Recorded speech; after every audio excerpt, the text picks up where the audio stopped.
Well, put most simply, gerrymandering is cheating.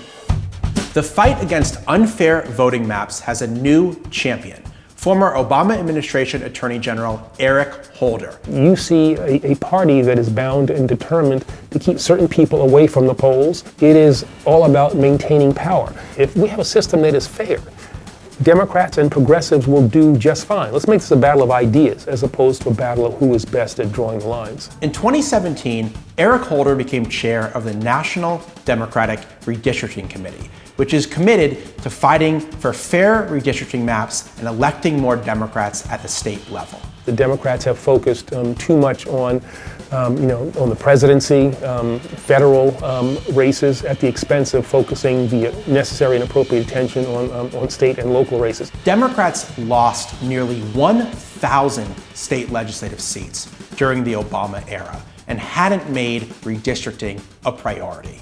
That's where Eric Holder came in. Republicans will do anything. They will be a minority party that wants to exercise majority power.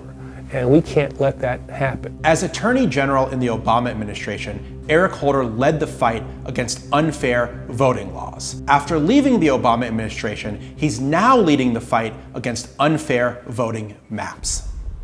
Holder has spent a lot of time in Wisconsin, one of the most rigged states in the country. If you look at the electoral map in Wisconsin, you see among the most gerrymandered maps in the country.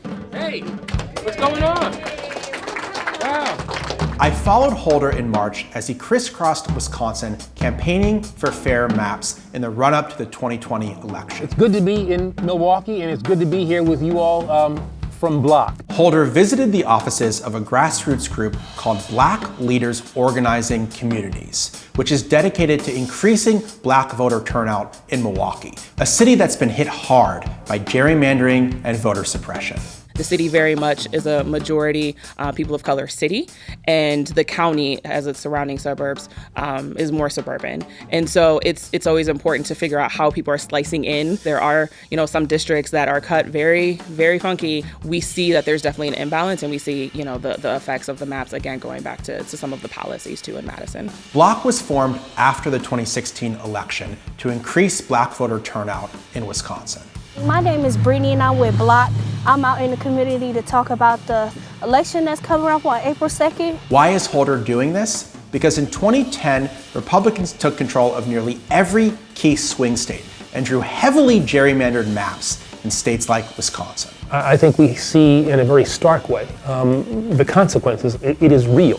When you talk about the failure of state legislatures to expand Medicaid, when you see these crazy gun laws, when you see fights against reproductive choices for women, when you see voter suppression, there are real examples, real consequential things that have occurred because of gerrymandering. Holder is working to elect Democrats who will fight for fair maps in 2020, because this election will determine who draws the maps for the next decade, beginning in 2021. If I lose an election because Republicans' ideas are better than mine, that's fine.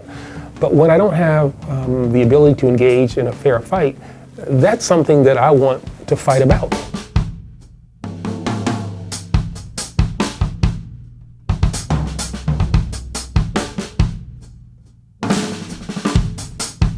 The next decade of democracy is on the line, and it all hinges on the results of the 2020 election.